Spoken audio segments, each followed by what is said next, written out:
ആഗമങ്ങൾ എന്ന് പറയുമ്പോൾ പൊതുവെ ശിവന്റെ മുഖത്ത് നിന്ന് വന്നതാണ് എന്നാണ് പറയുന്നത്. നിഗമങ്ങൾ എന്ന് പറഞ്ഞു കഴിഞ്ഞാൽ ദേവിയുടെ മുഖത്ത് നിന്ന് വന്നതാണ്. എന്നാൽ നമ്മൾ തന്ത്രത്തെക്കുറിച്ച് വിശദമായിട്ട് പഠിക്കുമ്പോൾ വൈഷ്ണവ ആഗമങ്ങൾ എന്ന് പറയുന്ന ഈ പേര് അങ്ങോട്ടും ഇങ്ങോട്ടും ഒക്കെ മാറുന്നതായിട്ട് നമുക്ക് കാണാം. അപ്പോൾ കൺഫ്യൂസ്ഡ് ആവരുത്. പക്ഷേ പൊതുവിൽ വൈഖാനസ തന്ത്രം എന്നും പാഞ്ചരാത്രങ്ങൾ എന്നും ഒക്കെയാണ് വൈഷ്ണവ തന്ത്രങ്ങളെ പറയുന്നത്. അതിനുള്ളിൽ ഈ പറഞ്ഞ പല സ്ഥലങ്ങളിലും വൈഷ്ണവ ആഗമങ്ങൾ എന്നൊക്കെ കാണുമ്പം ഇത് ശിവന്റെ മുഖത്തു നിന്ന് വന്നതല്ലേ ഇങ്ങനെയല്ലേ പറഞ്ഞതൊന്നും കൺഫ്യൂസ്ഡ് ആവരുത്.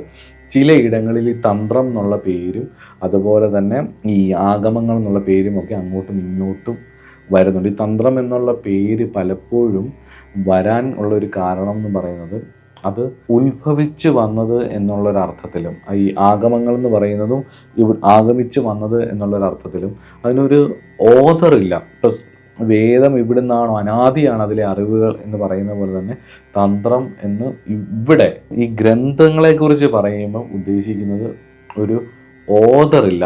അത് പറയുന്ന ആള് ഇത് ഇന്ന തന്ത്രഗ്രന്ഥമാണെന്ന് പറയുന്ന ആൾ അത് ക്രോഡീകരിക്കുകയാണ് ചെയ്യുന്നത്.